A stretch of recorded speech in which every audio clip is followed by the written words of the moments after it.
Hello, brothers and sisters, just to share something that the Spirit told me. So, le sujet d'aujourd'hui, c'est l'homme de Dieu n'est pas un être humain. My God, non. L'homme de Dieu est un être humain. Ok, l'homme de Dieu, c'est quelqu'un qui nous donne des révélations, des rémas et tout, mais au-dessus de tout, c'est aussi un être humain. Ok, j'ai une toute petite parole, une petite histoire qu'on va partager.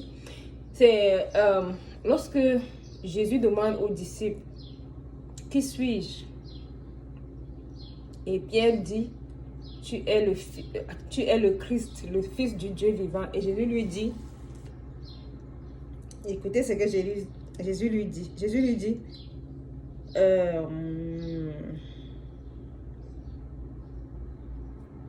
Simon, fils de Jonas, tu es heureux, Simon, fils de Jonas. C'est parce que j'ai envie d'aller vite. Car ce ne sont pas la chair et le sang qui te l'ont révélé, mais c'est mon Père qui est dans les cieux. Jésus lui dit ça.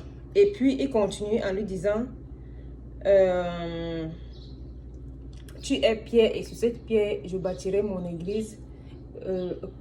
Ce que tu liras sur la terre sera lié au ciel. Ce que tu délieras sur la terre sera délié au ciel.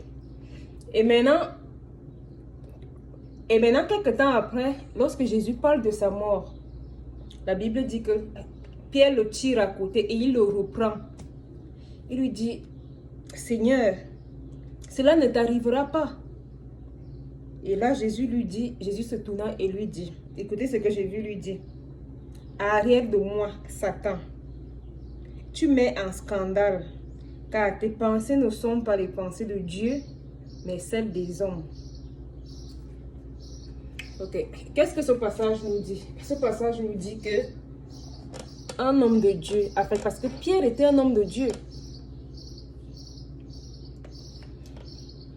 Un homme de Dieu a des révélations de Dieu. Dieu lui parle parce que Dieu a dit à Pierre que voilà, ça c'est le Christ, mon fils. Et c'est là où Jésus lui dit que ce n'est pas la chair ni le sang qui te l'ont révélé. C'est mon Père lui-même. Et quelque temps après, Jésus lui dit, arrière de moi, Satan, tu mets en scandale. Parce que tes pensées sont les pensées des hommes. Ça veut dire qu'il y a des moments où l'homme de Dieu a des révélations de Dieu. Et puis, il y a aussi des moments où il peut agir en homme, en être humain, avec la chair et ses pensées. Et maintenant, c'est à nous de savoir faire la différence. Lorsque ce sont ses pensées et lorsque ce sont les pensées de Dieu. Et surtout, on ne peut pas le mépriser parce qu'il a eu des pensées de Dieu, des hommes.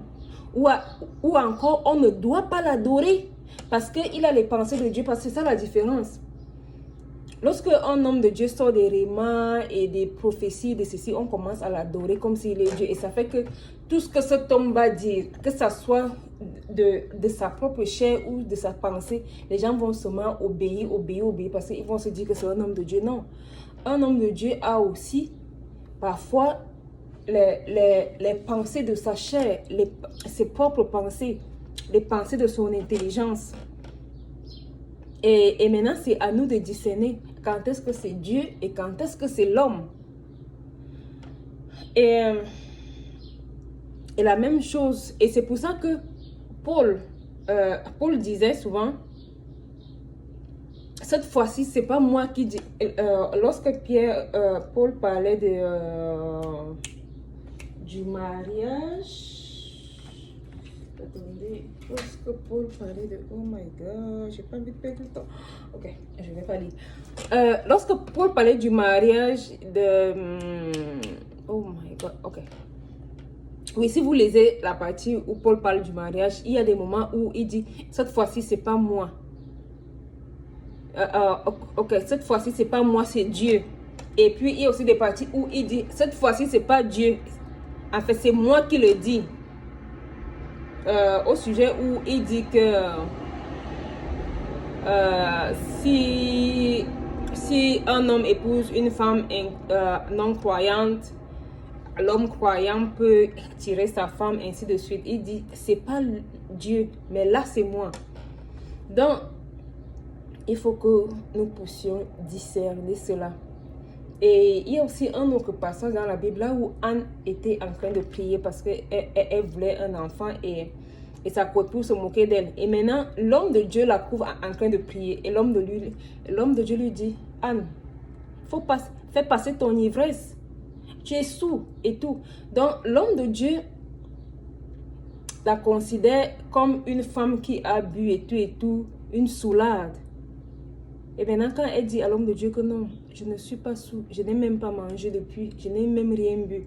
Je suis comme ça en train de prier Dieu. Et c'est là où l'homme de Dieu, là, sort une bénédiction, une révélation de Dieu.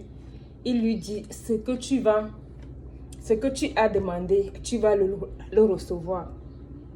Donc, parfois, vous voyez qu'au début, l'homme de Dieu a agi en écrivant, en lui disant, Anne, fais passer ton ivresse, tu es saoul et tout. Et là encore, l'Esprit de Dieu a parlé en lui disant, ce que tu as demandé, tu vas le recevoir. Et c'est là où Anne a eu Samuel. Donc, pour dire quoi? N'adorons pas les hommes de Dieu. Parce qu'ils nous donnent des révélations. Et ne les méprisons pas parce que ils ont un côté cher. Parce que ce sont des êtres humains. Et Jésus n'a pas repoussé Jean-Pierre pour toujours parce que Pierre a été pour lui un scandale. Non. Jésus a toujours travaillé avec lui. Mais lorsque Pierre agissait par la chair, Jésus lui disait non, stop. Là, c'est la chair. Je ne veux pas traiter avec la chair. Et c'est ce que nous devons faire avec les hommes de Dieu. J'ai suivi une histoire où une fille était draguée par son pasteur, harcelée par son pasteur. Et puis un jour, la fille lui a dit, arrête de moi, Satan. Tu es pour moi un scandale. Parce que j'ai envie de suivre Dieu. Je viens ici pour suivre Dieu et tout. Mais toi, tu es là en train de me déranger. Donc parfois, on a le droit de dire à l'homme de Dieu, stop. What you are saying is wrong. I will not do that. Or don't stop doing that. It's wrong. That is not from God. Et c'est important. Et c'est important. On doit le dire. Et parfois, avec notre comportement, on va même sauver les hommes de Dieu. On va sauver les hommes de Dieu. Mais le problème, c'est que comment est-ce qu'on pourra donc le faire si on n'a pas de relation avec Dieu? Si on ne connaît pas Dieu, si nous-mêmes, on ne connaît pas les Écritures, on ne lit pas la Bible, comment est-ce qu'on saura? Puisque lorsque l'homme de Dieu te donne un réma, le Saint-Esprit le confirme en toi. Ou alors, Dieu peut même te dire quelque chose et maintenant, l'homme de Dieu vient juste confirmer ce que Dieu t'a dit avant.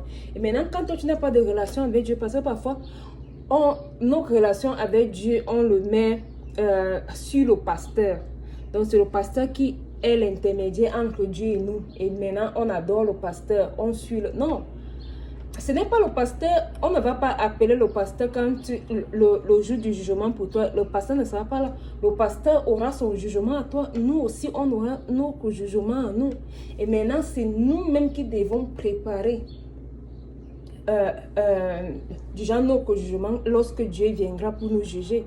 On ne doit pas se cacher derrière le pasteur pour dire que non, c'est le pasteur qui a dit, c'est le pasteur qui fait, c'est le pasteur qui nous abuse, le pasteur a fait comme ça, le pasteur a fait comme ça. Toi-même, tu fais comment? Nous-mêmes, on fait comment? Nous-mêmes, on laisse que les pasteurs nous abusent parce que nous-mêmes, on ne veut pas chercher Dieu en vrai, on ne veut pas utiliser le Saint-Esprit. En fait, moi, je ne suis pas là pour juger le pasteur ou encore pour... protéger le pasteur, que le pasteur a le droit de faire quoi que ce soit. Non, mais c'est que nous-mêmes, en tant qu'enfants de Dieu, nous devons aussi avoir l'Esprit de Dieu pour avoir le discernement et savoir dire non lorsque ce n'est pas de Dieu. That's what I wanted to share today with you. Have a blessed day. To God be the glory.